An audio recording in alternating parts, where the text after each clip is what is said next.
Hello and welcome to our series on the future of work. What I wanted to talk about today is I call it the death of distance, or is it dead? Now, one of the things that we found in the research around the future of work is often as businesses we're globalising, we're virtualising, we don't necessarily see or speak to the people that we work with every day. That's sometimes very freeing. I mean, we do necessarily sometimes need to do business with people that we don't see on a regular basis. But our inner caveman likes seeing people.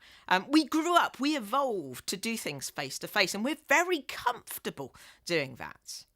But is it the only way of doing business? Probably not. And of course, now technology is freeing us from the face-to-face experience. We have a lot of choice of technologies over which we can collaborate. So we have everything from very rich technologies like video conferencing, and we can do everything from high definition in the telepresence room to slightly lower definition off our laptops or smartphones. And we're getting much better at doing that. We're using Skype, we're using FaceTime, we're using all sorts of tools over video. It's not quite like face-to-face, but we can start to interpret things like body language. So that's on the rich side. Slightly less rich, but no less valuable, is voice. And we often forget the value of voice. The phone is an incredible invention, somewhat before its time, some would argue. But actually, the phone hasn't really evolved since the times of Alexander Graham Bell.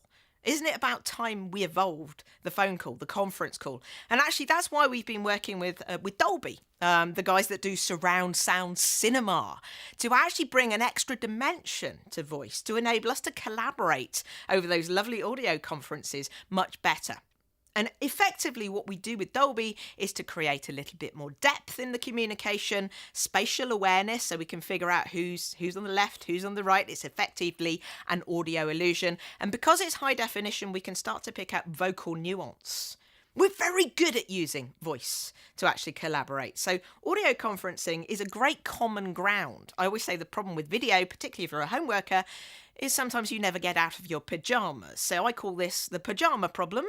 You don't always want people to see you. Certainly my pyjamas should never go global. So in preference to appearing with my pyjamas on a video conference, I'm quite happy to collaborate over audio.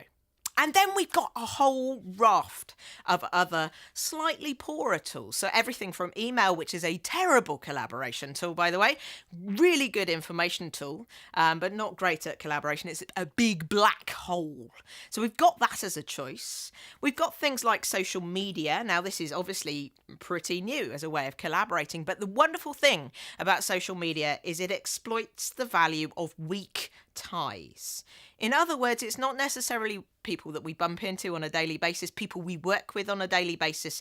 It starts to create networks of people, friends of friends, colleagues of colleagues, who actually have the kind of skills that we really need to harness and ideas that we really need to harness. So social media isn't all about taking photos of your friends on a Saturday night. Actually, it's got some very profound implications on the way that we do business and start to connect people together.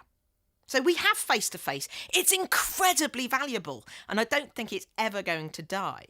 But we can supplement face-to-face with a whole load of other things, underpinned again with that connectivity, the network that can actually help you to connect people from anywhere around the world.